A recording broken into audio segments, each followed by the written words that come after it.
Welcome back. Still to come, vegan and plant-based diets are gaining popularity, but are they really better for our health and the planet? Well, author Jane Buxton says that we're being misled. We'll be chatting to her in a few minutes. First, though, with people all over the country struggling with the cost of living crisis, could learning the art of haggling help you save a bit of cash? Well, straight-talking finance expert Dave Fishwick is here to teach us how to barter our way to a bargain. It's always lovely to see you. Good morning. People feel sort of awkward and uncomfortable with bartering, don't they? It's sort of not something you feel like you're being impolite or a bit cheeky if you do it. But is this the way forward? Well, almost. You're setting yourself up for an argument, aren't you? Because you're going to see somebody and you're going to disagree because they're going to want more and you are going to give less. Yeah, good point. Well, there are parts of the world where, that is the way you shop. Yeah. You go to China, India, Thailand, Morocco, Egypt. Oh, there you go. Yeah, all of those. So you go to all those wonderful places and that is the way that it is done. But here... entertainment, isn't it? Here, you're not only not expected to do it, if you're someone, we'll go through the people who'd be on the receiving end of it, they really would be quite put out. It's a British thing, I think. We just don't like fuss. But you've got to take a deep breath, do your research, get ready for what you're going to do, and start on the telephone. Because there's nobody going to shout at you too much on the telephone. You just put it down.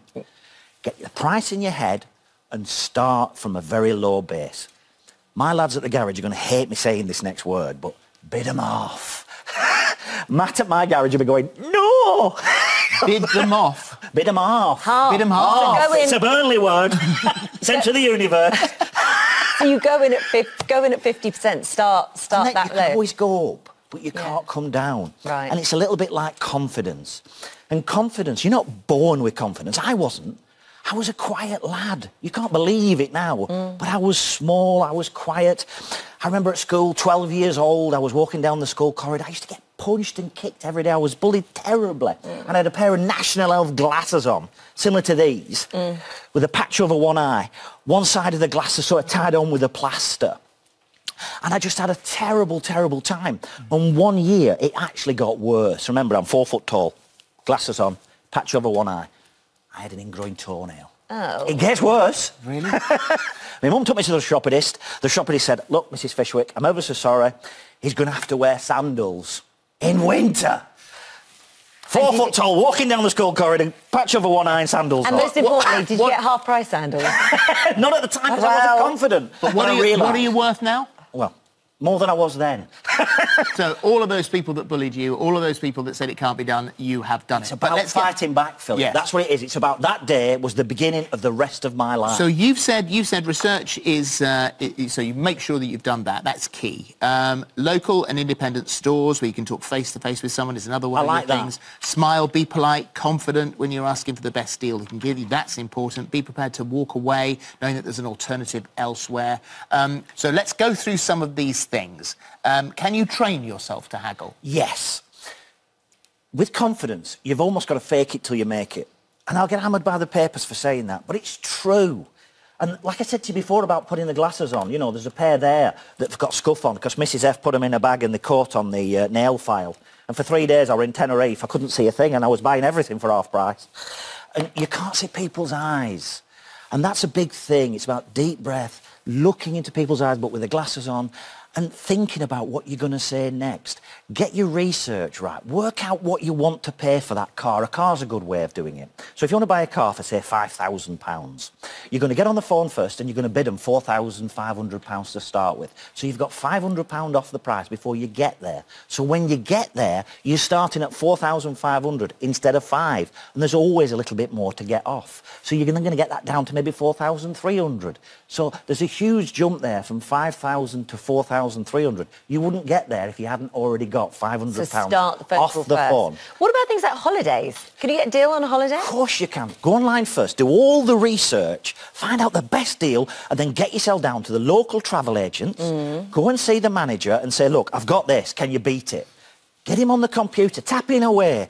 You want free child places, you want taxis, you want food for free. There's lots of things he can do, add-ons. You can't get that on the computer. It's either yes or no. Same with Amazon. You can only get one price. Do your research online, Then get in the shop. You want a washing machine, right? Get yourself into a local washing machine shop. Have they got one that's 6 months old? Have they got one that's last year's model? It still washes your underpants and socks.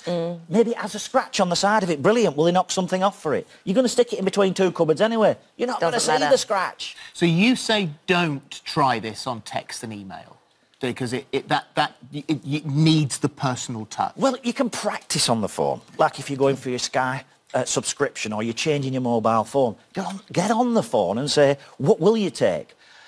Some people say to you, well, you know, some places you just can't do it, but you can. You know, people think a loan, you can't get a deal on a loan. Of course you can. You go online first. I was talking to David H about this yesterday. You go online first, you do what they call a soft search. If they do a soft search, it doesn't show up on your credit rating. So you get all the details you need, you get the best loan you possibly can, and then you go onto the brokerage sites where you can look online to the brokerage sites and ring somebody up and say, I've been offered this, can you beat it? And they will. What about supermarkets? Because surely you can't haggle in a supermarket. Well, I say you can haggle anywhere. There's nowhere off bounds, and I'd love to test that. You know, let's get out there and test that. But you get in the supermarket and say, right, OK, the beans are so much, but have you got a counter somewhere with maybe they've got a little bit of a dent on the can? Have you got any special offers today? Is there anything here I can save a few quid on?